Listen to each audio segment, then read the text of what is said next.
my name is Colin, and together with Joy, we run an architectural practice. It's called Ministry of Design. I'm an architect by training, and I think I've always loved to create. Even when I was a young child, my fascination with Lego bricks and ordering things in neat lines was always there. So I think this was a natural progression for me.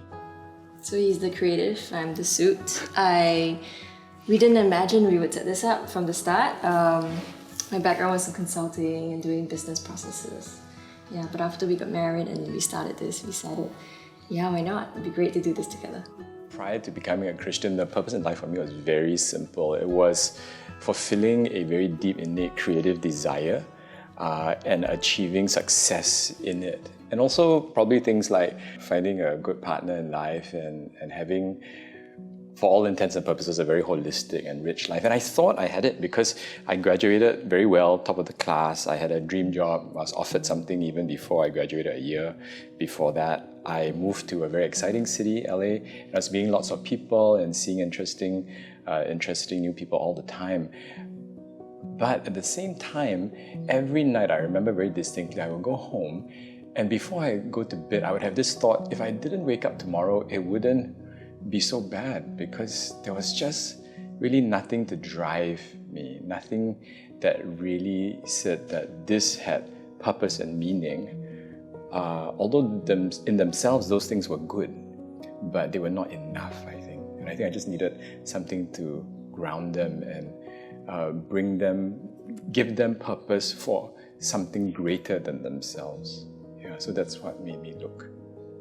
So my purpose in life, I think in university and in my early work years, were very achievement oriented. And it was about being the best in whatever you were doing. And I found after a while that the successes were empty, but the failures were also debilitating. And it was a big question. Should life just be this roller coaster of trying to just get that gold every time? And what is it all about?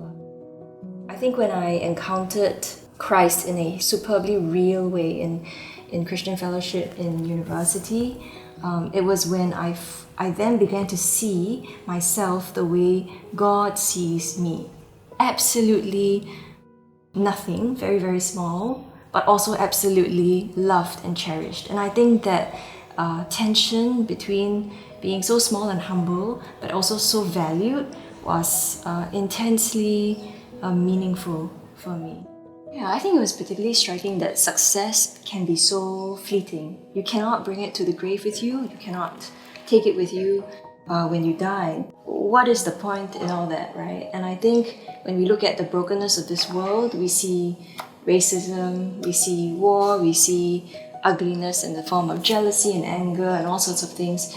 And you think, well, where is this going? And I think the gospel answer, the Christian answer, the God of the Bible, having the answer that all of this is going to pass away, and the new world is what brings perfection, satisfaction, newness, or the new creation which will be perfect in all ways and will be deeply satisfying. That is, I think, the real answer. I think it's been easier for us to believe that, also because we come from the design background. So it's widely acknowledged that nothing that is beautifully made, let's say this canister in front of me, made by beautiful Japanese craftsmen and has a perfect seal so that it's tight but not too tight, and it's used to contain tea leaves. So we look at this and no way has it come about by chance. Someone designed it, crafted it, and made it perfect for its use. And I think because of our design background, we acknowledge this, and when we look at the world around us, it's inevitable that we'll reach the same conclusion. It is infinitely more complex than most things that we see around us, and it's perfectly made. It's cosmically aligned, and no way could it come about without some other hand being involved. So if there's a designer for this, there must be a designer with a purpose for us as well, because we're so wonderfully made and the universe is so wonderfully held together. Isn't it natural that you seek your meaning not from yourself, but you seek it from the one who made you?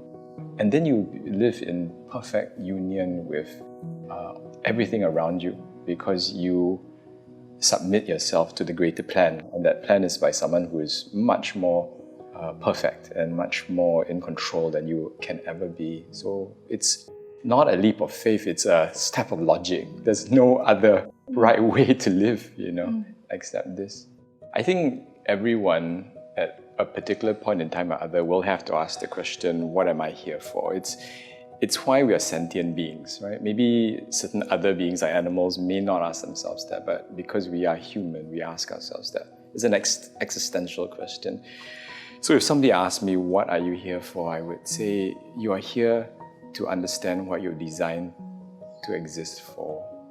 I won't necessarily tell them the whole spiel about God, etc., but I would nudge them to ask, because clearly none of this came about by chance. And someone had to put it into action. Someone had to create all of this. And if we were all created, all of us, the universe, ourselves, the animals, the trees around us, were created by this creator, then this creator must have done it for a purpose, just like everything has been created for a purpose. And I'll ask that person, ask yourself what it is. And the answer is surprisingly simple. We're not created to necessarily serve this creator, but in the Christian Bible and context, the answer is we were created to be in relationship with this creator, to enjoy him and for him to enjoy us, which is mind-blowing. That would be why we exist and what we're here for. I think God made us to rule the world and to be under His rule. And I think there's a clear hierarchy of Him being number one, us number two, and the world being number three. When we upset that order or want to rebel against that, like the tea canister wanting to be an umbrella, for example, not only is it crazy, it's illogical, it's also futile. There's great sense in going back to the Maker to say, well, what was I made for? What is my purpose in life? And then to live that out. And that's hugely satisfying and also hugely liberating. Thankfully, God sent His Son Jesus to be that substitute for us so that that relationship can be restored, so that we can live in harmony with Him. And so I say, go find out, go meet this Jesus person, because it's the best way to live.